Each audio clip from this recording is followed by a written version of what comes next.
Good morning बच्चों।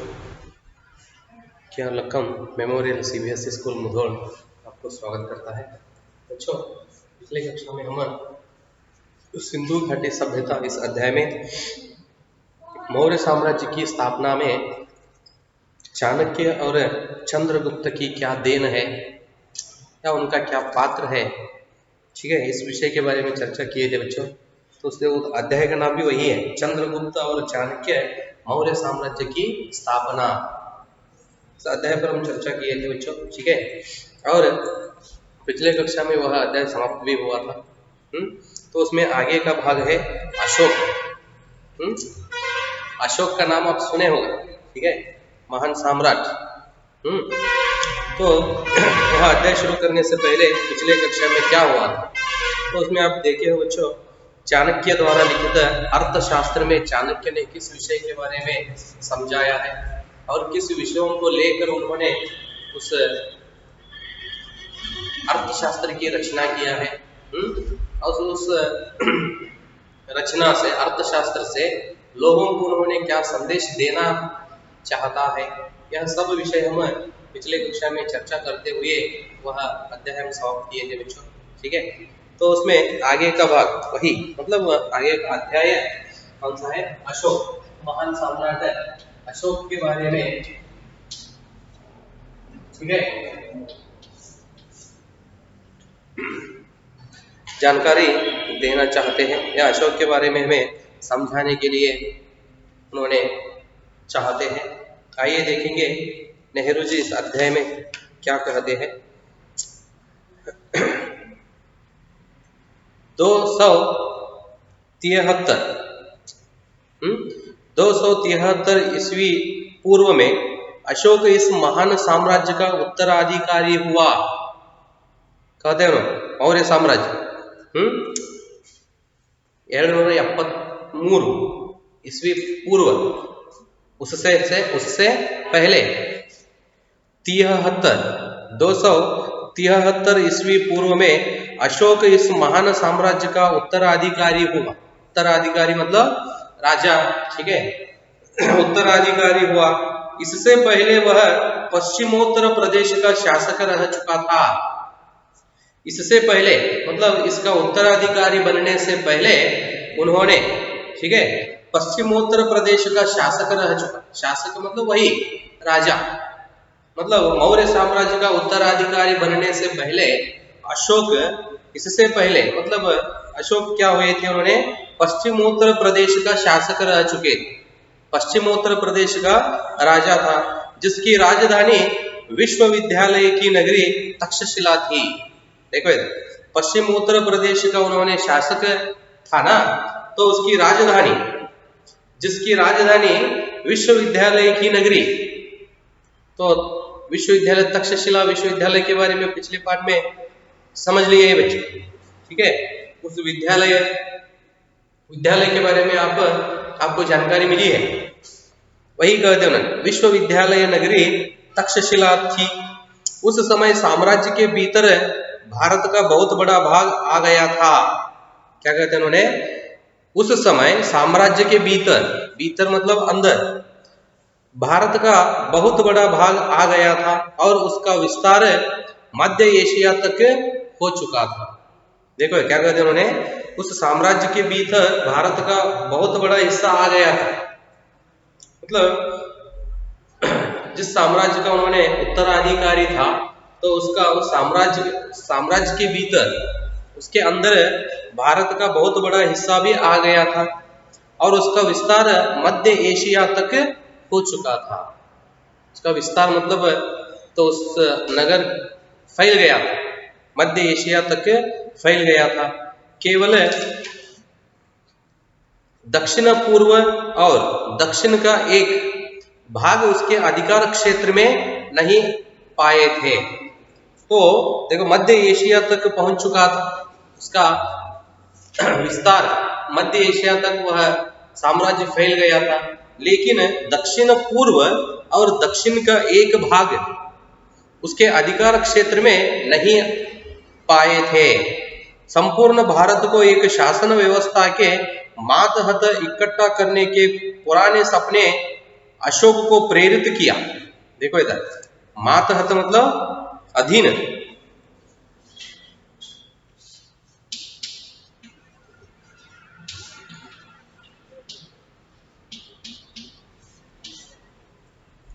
अशोक को यह एक सपना बहुत प्रेरित किया, मतलब उसे प्रोत्साहन दिया था। कौन सा है वो? देखो तो पूरा भारत देश में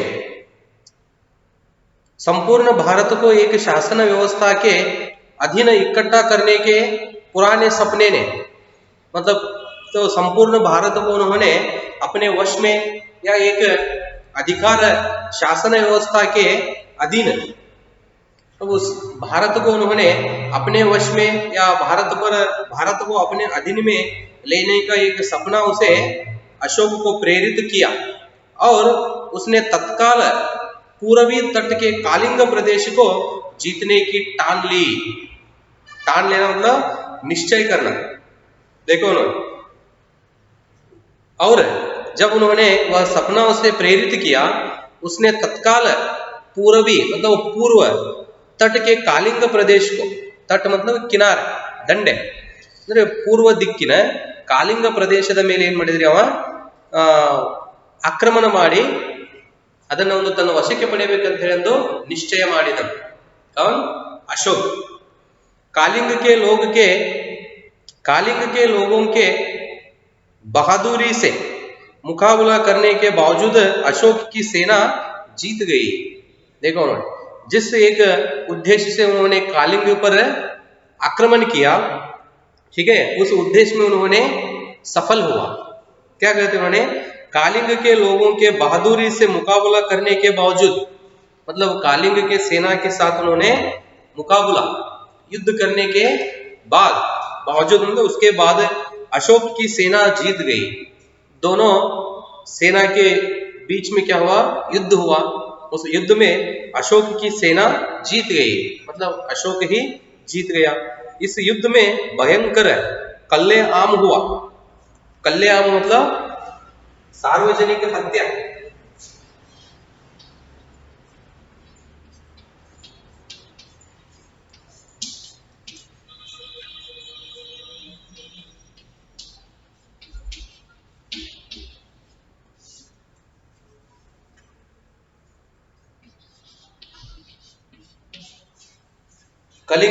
कलिंग के सेना और अशोक के सेना के बीच में क्या युद्ध हुआ, तो उसका परिणाम क्या हुआ कहते हैं। देखो उन्होंने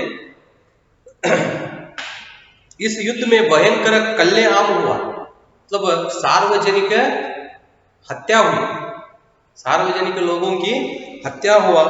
जब इस बात की खबर अशोक को मिली तो उसे बहुत पछतावा हुआ। पछतावा मतलब पश्चाताप, समझ रहे ना?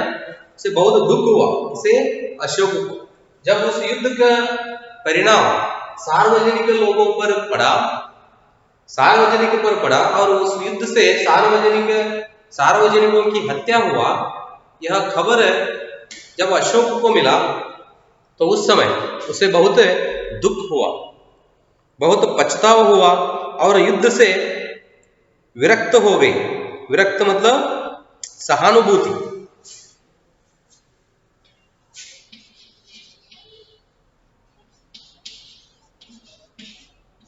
विरक्ति,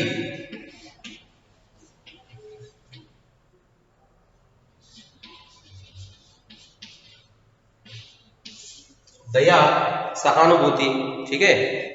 जब यह युद्ध का परिणाम सार्वजनिक पर हुआ, उन लोगों की हत्या हुआ, यह खबर जब अशोक को मिला तो उस समय उसे बहुत दुख हुआ, पछतावा हुआ और युद्ध से विरक्ति हो गई। युद्ध से उसे सहानुभूति या दया आई। बुद्ध की शिक्षा के प्रभाव से उसका मन दूसरों क्षेत्रों में विजय हासिल करने और साहसिक काम करने की ओर घूम गया। ठीक है, देखो जब उसे युद्ध पर सहानुभूति या दया आ गई, उस समय बुद्ध की शिक्षा के प्रभाव से, बुद्ध क्या संदेश दिया है, क्या हमें उन्होंने क्या एक आदेश दिया है, तो उसका प्रभाव अशोक पर भी हुआ। बुद्ध शिक्षा के प्रभाव से उसका मन, तो अशोक का मन दूसरे क्षेत्रों में विजय हासिल करने और साहसिक काम करने की ओर घूम गया। ठीक है। बुद्ध की शिक्षा के प्रभाव इस तरह हुआ, तो उससे क्या हुआ, उसका मन दूसरे क्षेत्र में विजय हासिल करने, अलग अलग प्रदेश पर आक्रमण करे, विजय हासिल करना और साहसिक काम करने की ओर घूम गया। इस तरह उनका मन क्या हुआ, बदल गया। अशोक के विचारों और कर्मों के बारे में हमें फरमानों से जानकारी मिलती है। फरमानों का मतलब आज्ञा, आज्ञा पत्र।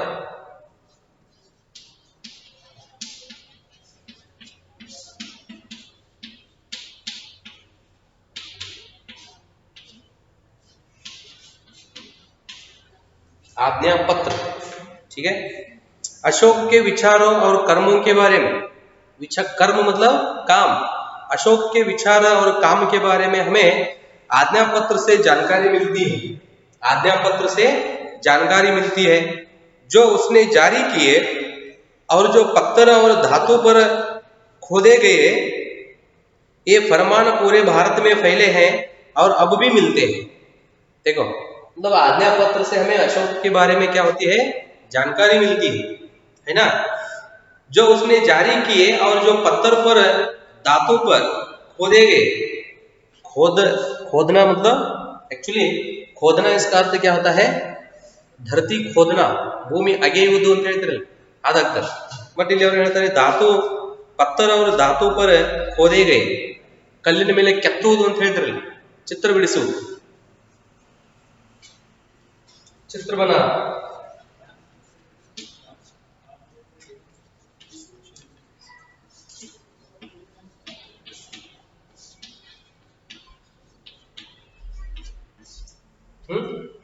क्या हुआ देखो, जो उसने जारी किए, क्या उन्होंने आज्ञा पत्र जारी किए और जो पत्थर पर धातु पर खोदे गए, पत्थर और धातु पर उन्होंने क्या चित्र बनाए, ये फरमान पूरे भारत में फैले हैं।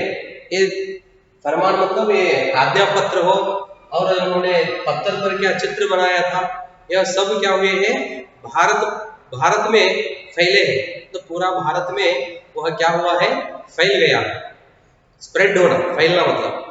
और अभी भी मिलते हैं, ये सभी अभी भी हमें मिलते हैं।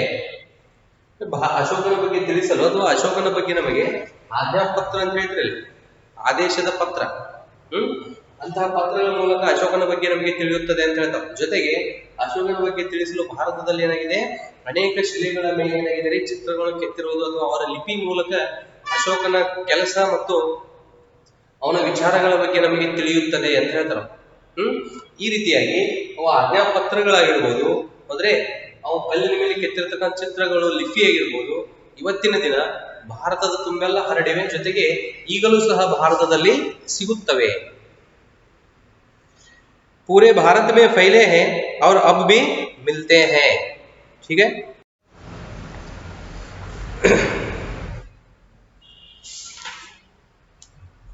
अशोक के विचारों और कर्मों के बारे में, ठीक है, हमें किससे जानकारी मिलती है, देखिए विचार मतलब हमें आज्ञा पत्र से क्या होता है, अशोक के बारे में हमें जानकारी मिलती है। तो उस समय उन्होंने क्या आज्ञा पत्र भेजा था, क्या आदेश पत्र दिया था उससे, और उस समय उन्होंने अनेक विषय या लिपि पत्थरों पर उन्होंने लिखा था। ठीक है। तो उससे हमें क्या होता है, अशोक के बारे में जानकारी मिलती है। जो आप इधर चित्र में भी देख सकते हैं, दिए उन्होंने एक चित्र, अशोक का एक अभिलेख। ठीक है, देख लो। तो इस तरह के लिपि से, मतलब पत्थरों पर क्या किए उन्होंने लिखे हैं। तो ऐसे अनेक विषय से क्या होता है, अशोक के कर्म और विचार के बारे में हमें जानकारी मिलती है। अशोक के आगे कलिंग को साम्राज्य में मिलाए जाने के ठीक बाद ही महामहिम सम्राट ने धर्म के नियमों का उत्साहपूर्वक पालन, उन नियमों के प्रति प्रेम और उसको अंगीकार करना आरंभ कर दिया। ठीक है, देखो क्या कहते हैं उन्होंने, कलिंग को साम्राज्य में मिलाए जाने के ठीक ही बाद कलिंग पर युद्ध करके उन्होंने क्या किए, जीत हासिल किए और कलिंग को अपने साम्राज्य में मिला दिए। ಕಳಿಂಗದ ಮೇಲೆ ಯುದ್ಧ ಮಾಡಿ ಅದನ್ನ ಗೆದ್ದು ಅದನ್ನ ಏನ್ ಮಾಡಿದ್ರೆ ಅವ ತನ್ನ ಒಂದು ಸಾಮ್ರಾಜ್ಯದಲ್ಲಿ ಕೂಡಿಸಿಕೊಂಡ। तो उसके बाद महामहिम सम्राट ने धर्म के नियमों का उत्साह पूर्वक पालन, कलिंग को जीतने के बाद उन्होंने क्या करने लगा, धर्म को बहुत उत्साह पूर्वक, या धर्म के नियमों को, क्या धर्म के नियम है, धर्म को हम जिस तरह पालन करना है, ठीक है, यह सभी नियमों को उन्होंने क्या किया, उत्साह पूर्वक पालन करने लगा। उन नियमों के प्रति प्रेम और, ठीक है, उसको प्रेम और उसको अंगीकार करना आरंभ कर दिया। धर्म के नियमों को अच्छी तरह से पालन करना, ठीक है, और उन नियमों के प्रति प्रेम दिखाना, समझ में आ रहा है ना। पालन करने के साथ साथ ಕಳಿಂಗದ ಮೇಲೆ ಯುದ್ಧ ಮಾಡಿದ ನಂತರ ಏನಾಯ್ತು, ಅವನ ಮನಸ್ಸು ಬದಲಾವಣೆ ಆಯ್ತು। ಆವಾಗಿನಿಂದ ಏನ್ ಮಾಡ್ಬಿಟ್ಟ, ಅವನು ಧರ್ಮದ ನಿಯಮಗಳನ್ನು ಪಾಲಿಸುವುದು, ಹೌದ್ರಿ, ಆ ನಿಯಮಗಳನ್ನ ಬಹಳ ಪ್ರೀತಿಯಿಂದ ನೋಡಿಕೊಳ್ಳುವುದು, ಪ್ರೀತಿಯಿಂದ ಅಂತಂದ್ರೆ ಆ ನಿಯಮಗಳ ಬಗ್ಗೆ ಆಸಕ್ತಿಯನ್ನ ತೋರುವುದು, ಧರ್ಮದ ಯಾವ ನಿಯಮಗಳಿವೆಯೋ ಆ ನಿಯಮಗಳ ಬಗ್ಗೆ, नियमों के प्रति प्रेम और उसको अंगीकार करना आरंभ कर दिया। अंगीकार करना मतलब लागू करना। उनके एक फरमान में कहा गया है कि अशोक अब आगे किसी प्रकार की हत्या या बंदी बनाए जाने को सहन नहीं करेगा। देखो इधर क्या करते हैं उन्होंने, उनके एक फरमान में, फरमान मतलब वही आज्ञा पत्र में, ठीक है, उनके एक फरमान में कहा गया है कि, उसमें लिखा गया है कि अशोक अब आगे किसी प्रकार की हत्या या बंदी बनाए जाने को सहन नहीं करेगा। देखो इधर, जब कलिंग की सेना और अशोक की सेना के बीच में क्या वह घोर युद्ध हुआ, ठीक है, उससे या उसका परिणाम सार्वजनिक पर हुआ, सार्वजनिकों की हत्या हुई, उससे अशोक को भी बहुत दुख हुआ और उसका मन भी परिवर्तन हो गया, ठीक है। तो इसलिए उसके बारे में उन्होंने एक आज्ञा पत्र में लिखा गया है। क्या लिखा है, देखो उनके एक फरमान में लिखा गया है कि, या कहा गया है कि अशोक अब आगे, समझ में आ रहे ना, कलिंग को अपने साम्राज्य में मिलाने के बाद अब से आगे किसी प्रकार की हत्या, ಯಾವುದೇ ತರಹದ ಹತ್ಯೆ ಆಗಿರಬಹುದು ಅಥವಾ ಯಾರನ್ನು ಬಂದಿಗೊಳಿಸುವುದು, ಅರೆಸ್ಟ್, ಬಂದಿ ಮಾಡೋದಂತೆ, ಬಂದಿ बनाए जाने को सहन नहीं करेगा। समझ में आ रहा है ना, ಅಂದ್ರೆ ಬೇರೆಯವರ ಹತ್ಯೆ ಮಾಡೋದು, ಇನ್ನೊಬ್ಬರಿಗೆ ತೊಂದರೆ ನೀಡುವುದನ್ನ ಅಶೋಕ ಸಹಿಸುವುದಿಲ್ಲ ಅಂತ ಹೇಳಿದ್ರು। सहन नहीं करेगा। कालिंग में मरने और बंदी बनाए जाने वाले लोगों के 100वें 1000वें हिस्से को भी नहीं। देखो जब अशोक इस तरह एक फैसला किया, मतलब अशोक ने क्या फैसला किया उसके बारे में क्या हुआ, एक आज्ञा पत्र में लिखा गया है, कहा गया है, ठीक है। देखो कलिंग में मरने और बंदी बनाए जाने वाले लोगों के 100वें 1000वें, 100 या 1000, ठीक है, हिस्से को भी नहीं, सच्ची विजय कर्तव्य और धर्म पालन करके लोगों के हृदय को जीतने में है। देखो इधर सच्ची विजय मतलब उन्होंने क्या कहते हैं, लोगों को हत्या करके, लोगों को कष्ट देके जीतना, ये तो जीत नहीं है। मतलब अशोक का मन जब परिवर्तन हुआ उस समय उन्होंने इस तरह के नियम को पालने लगे। ಯಾವಾಗ ಅವನ ಮನಸ್ಸು ಪರಿವರ್ತನೆ ಆಯ್ತಲ್ರಿ, ಅವಾಗಿನಿಂದ ಇಂತಹ ನಿಯಮಗಳನ್ನು ಪಾಲಿಸಲು ಪ್ರಾರಂಭಿಸಿದ। ಎಂತಹ ನಿಯಮಗಳು, ಬೇರೆಯವರನ್ನ ಹತ್ಯೆ ಮಾಡುವುದಾಗಿರ್ಬೋದು, ಹೌದ್ರಿ, ಬೇರೆಯವರನ್ನ ಬಂದಿಗೊಳಿಸುವುದಾಗಿರ್ಬೋದು, ಇವೆಲ್ಲವನ್ನು ಬಿಟ್ಬಿಟ್ಟವು। देखो कौन सा नियम पालने लगा, सच्ची विजय, निजवाद ಗೆಲುವು ಎಂದರೇನು, सच्ची विजय कर्तव्य और धर्म पालन करके, क्या काम है? कर्तव्य पालन करना और धर्म का पालन करना लोगों के हृदय को जीतने में है. ಸಚ್ಚಿ ವಿಜಯ್ ನಿಜವಾದ ಗೆಲುವು ಎದರಲ್ಲಿದೆ ಅಂತಂದ್ರೆ ಕೆಲಸವನ್ನು ನಮಗೆ ವಹಿಸಿರ್ತಕ್ಕಂಥ ಕೆಲಸ ಅಥವಾ ರಾಜನ ಕೆಲಸವನ್ನು ನಿಭಾಯಿಸುತ್ತಾ ಧರ್ಮದ ಪಾಲನೆ ಮಾಡುವುದೇ ಏನಪ್ಪಾ ಅಂತ ಧರ್ಮದ ಪಾಲನೆಯ ಜೊತೆಗೆ ಜನರ ಮನಸ್ಸನ್ನು ಗೆಲ್ಲುವುದೇ ಒಂದು ನಿಜವಾದ ಗೆಲುವು. कहते हैं उन्होंने सच्ची विजय कर्तव्य और धर्म पालन करके लोगों के हृदय को जीतने में है. ठीक है, फरमान में आगे कहा गया है. उसी तरह इस विषय के साथ साथ उस आज्ञा पत्र में आगे कहा गया है. इसके अलावा यदि कोई उसके हाथ बुराई करेगा तो उसे भी जहां तक संभव होगा महामहिम सम्राट को झेलना होगा. देखो इधर क्या उसमें और आगे इस विषय के बारे में भी जानकारी दिया गया है. क्या किस विषय के बारे में क्या कहा गया है? यदि कोई उनके हाथ बुराई करेगा तो किसी के हाथ से बुरा काम हुए तो वह बुराई करेगा तो उसे भी जहां तक संभव होगा वहां तक महामहिम सम्राट को झेलना होगा. ठीक है, मतलब किसी के हाथ से बुरा काम हुए तो एकाएक उसे दंड नहीं देना चाहिए. सडनली उसी समय उसे दंड नहीं देना चाहिए. ठीक है, जहां तक होता है मतलब जहां तक संभव होता है वहां तक क्या करना है? राजा सहन कर लेना है. देखो सम्राट को झेलना होगा मतलब राजा सहन कर लेना चाहिए. महामहिम सम्राट की यह आकांक्षा है कि जीव मात्र की रक्षा हो, उनमें आत्म संयम हो, जीव मात्र की रक्षा हो. सम्राट की आकांक्षा तो उसकी इच्छा यह है कि महाराजा या सम्राट, ठीक है, सम्राट की आकांक्षा है कि मतलब इच्छा है कि जीव मात्र की रक्षा हो, ಪ್ರತಿಯೊಂದು ಜೀವದ ರಕ್ಷಣೆ, जीव मात्र की रक्षा हो, उनमें आत्म संयम हो, उन्हें मन की शांति और आनंद प्राप्त हो. ठीक है, इस तरह के नियमों को हम पाले तो जीवन में उससे हमें क्या होता है? आत्म शांति या हमें आनंद प्राप्त होती है. ठीक है बच्चों, यहाँ तक रहने दो. तो इस अध्याय से मतलब अशोक इस अध्याय से महासाम्राट महामहिम सम्राट अशोक के बारे में हमें जानकारी मिली है.